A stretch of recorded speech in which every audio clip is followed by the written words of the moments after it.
Et salut tout le monde, ça va? J'espère que vous allez bien. En tout cas, moi ça va super. Donc, comme vous avez répondu dans le sondage sur le canal, vous avez voté les heures de tir et les kill zones. Ok, donc déjà c'est quoi? Ok, donc c'est les horaires de forte volatilité, tout simplement.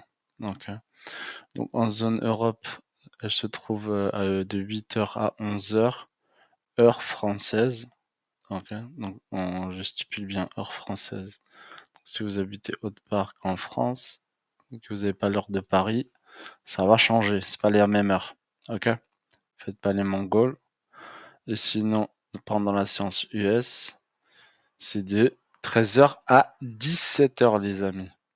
Donc après, voilà, ça veut pas dire qu'à 17h, le trading va s'arrêter. Hein. Il peut y avoir de la volatilité jusqu'à 19h, mais voilà, c'est une moyenne en général. C'est entre 8h et 11h là où il y a le plus de volatilité et de 13 à 17h. Parce que c'est là où ici, c'est ici que tous les bourses européennes elles ouvrent. Ok, où il y a le plus d'activité, et c'est là où toutes les banques US commencent à ouvrir plus ou moins, et que les deux ils se chevauchent là avec London et les US. Ok. Donc tout simplement, on essaie de prendre cet avantage. Donc du coup, eux, quand ils ouvrent, c'est simple, c'est les market makers, les gros poissons, les grosses banques. Ok, nous, les particuliers, on est là pour suivre les gros poissons qui font suivre le marché, qui font bouger le marché. Eux, ils interviennent vers ces heures-ci. Et ici aussi, après, voilà, dans les autres horaires, ça peut aussi bouger. Hein, mais voilà, en général, ça bouge beaucoup plus tout le temps dans ces horaires-là. Ok.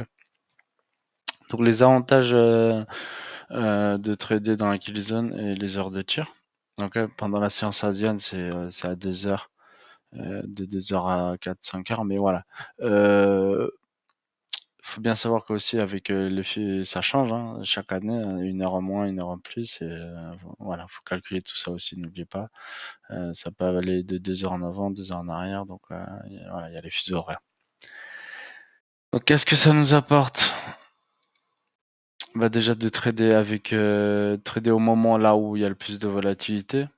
Ok. Les horaires de forte volatilité. Donc voilà, trader avec les big boys, trader avec les gros poissons. Trader là où la volatilité, où le marché bouge. Donc c'est là où on peut faire de l'argent tout simplement. Vu qu'on est des day traders. Liberté. Donc tu sais quand tu dois trader et tirer. Ok, vous avez 10 heures bien précis. Ici c'est de 8 à 11. Ok, on trade de là. Ici on aurait pu prendre un short, joli. Hop, on sort ici. Ok, ici on voit que ça accumule, ça reverse. On aurait pu prendre un bail là et prendre tout ça. Ok, hop, et on se casse. Ok, ça doit être des positions de quelques heures. On est dans la position de 8 à 11. Après, on peut rester. Hein, c'est pas parce qu'il y a la collision qui part qu'on va couper le trade si on est bon. Mais voilà, faut prendre des profits et tout. Tout ça, faut savoir que voilà, à partir de ces horaires-là, ensuite, ça peut être mou et ça peut rien faire. Ok. Donc, exemple de 11h à 13h, comme vous voyez, le marché a plus stagné que continuer la poussée qu'il avait fait.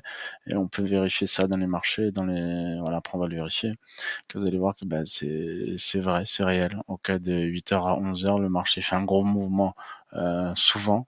Et avant la séance asienne, il crée de la liquidité. De 8h à 11h, ça pousse fort, ça crée de la liquidité et ensuite ça repousse fort, d'un sens ou dans un autre, en continuation ou en reversal. Comme là ici, là c'était une reversal.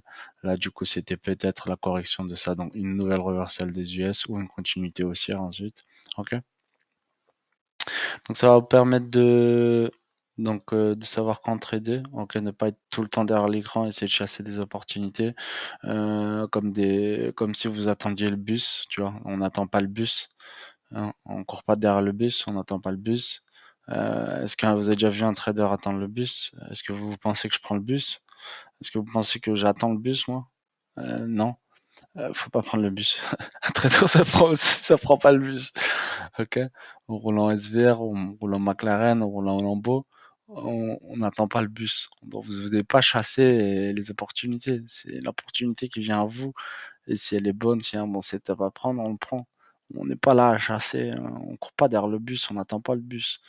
Voilà, à la limite, t'attends le bus, tu vois, si t'es dans un nouveau trader, mais voilà. Enfin, vous avez compris le mot, ok? Donc, on évite l'overtrading, on évite le stress, on évite des milliers d'heures derrière l'écran. On peut dormir, on peut faire autre chose que juste être derrière l'écran, ok? On a des horaires bien définis, donc on peut organiser sa vie pour du day trading. C'est super, c'est magnifique. On trade en même temps que les market makers, c'est ce que j'ai dit plus ou moins avant. Donc le marché est plus volatile, plus de cash, c'est ce que je vous ai dit. Donc c'est là où on peut faire le plus d'argent. Les meilleurs setups vont toujours être dans cette tranche d'horaire. Oui, plus ou moins, oui. C'est 80-90% des temps. Là où le marché se retourne vraiment bien, vous avez le point bas pendant la kill zone ou le point haut pendant la kill zone. Okay, éviter les faux setups, éviter l'émotion et aussi éviter la psychologie. Ouais. Donc quand vous n'êtes pas dans la kill zone, vous allez voir souvent des setups comme ici là qui vont vous piéger, qui va être en consolidation tout simplement, tu vois, en day trading. Ok. Donc voilà, il y a encore beaucoup d'autres avantages. Donc voilà, trader dans la kill zone, ça va changer un petit peu votre trading quand même. Ça va vous éviter de faire plein d'erreurs et de faire un petit peu n'importe quoi aussi. Donc si vous êtes des gens qui n'avez pas de plan de trading, vous ouvrez l'écran, vous savez pas quoi faire, vous n'avez pas de plan de trading, vous n'avez pas de stratégie, et vous êtes là, vous voulez devenir des traders millionnaires, vous voulez rouler en Lamborghini, mais frère, vous rêvez, vous êtes juste là sur TikTok à regarder des traders et tout, et voilà. Ok. Euh, Ça se passe, le réel, il se passe derrière l'écran. Même moi, si j'ai arrêté d'afficher du lifestyle et tout, le réel, ça se passe derrière l'écran. Ok. Les résultats, ils parlent tout seuls. Le lifestyle aussi, il parle, mais voilà, montrer du lifestyle et faire rêver les gens, juste, ça n'a aucun intérêt. Voilà. Ok. Bref, revenons au trading. Donc,